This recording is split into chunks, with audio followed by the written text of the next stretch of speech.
Baik, Assalamualaikum warahmatullahi wabarakatuh. Nama saya Muhammad Fikri Fauzan. Saya akan melanjutkan penjelasan dari saudara saya yang sudah dijelaskan sebelumnya. Nah, saya akan menjelaskan bagaimana cara menerapkan time management ya. Time management juga ini bisa disebut sebagai planning. Nah, planningnya itu bisa berupa agenda ataupun tulisan ya dalam buku catatan, dan juga bisa menyusun semua prioritas ataupun kegiatan yang akan dilaksanakan. Nah, tujuannya apa dari kita bisa menerapkan manajemen ini, manage waktu ya, di konsep seperti itu, agar agar waktunya itu tuh bisa ditata ya, kita bisa menghemat waktu. Dan bagaimana sih langkah-langkahnya gitu ya, cara menerapkan time management waktu ini. Ada 4 ya yang bisa saya jelaskan. Yang pertama itu membuat buku agenda ya, ataupun kalender catatan khusus, baik secara manual ataupun elektronik ya. Jadi untuk agar bagaimana cara kita memanage waktu ini adalah membuat agenda ya, disusun, membuat kalender itu catatan khusus ya, bisa melakukan elektronik. Contoh, di HP juga kan ada alarm tuh.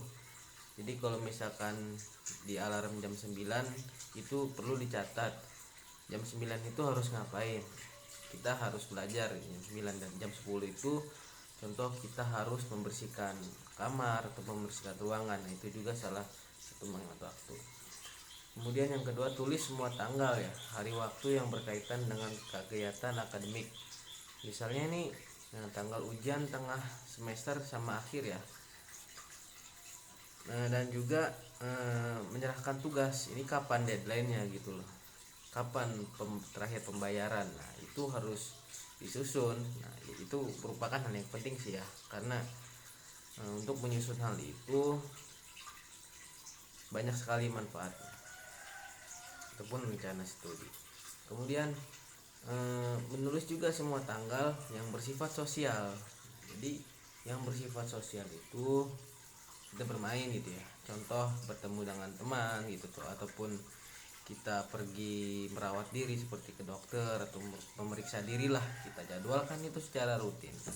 Contoh di tanggal 9 saya melakukan check up gigi gitu, seperti itu ya, agar apa ya, tadi tujuannya ya bisa menghemat waktu dan juga lebih apa ya, lebih efisien, itu lebih efektif gitu. Dan olahraga pun juga harus di ini ya, disusun. Kemudian yang keempat, menyusun kegiatan.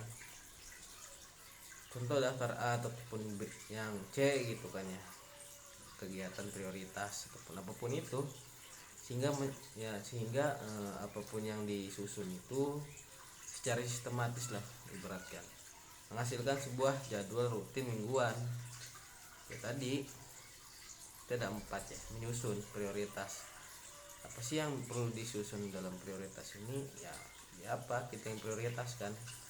Mengaji juga perlu, itu harus dijadwalkan supaya ya agar manajemen waktu ini bisa berjalan dengan semestinya. Oke, terima kasih. Saya lanjutkan kepada moderator.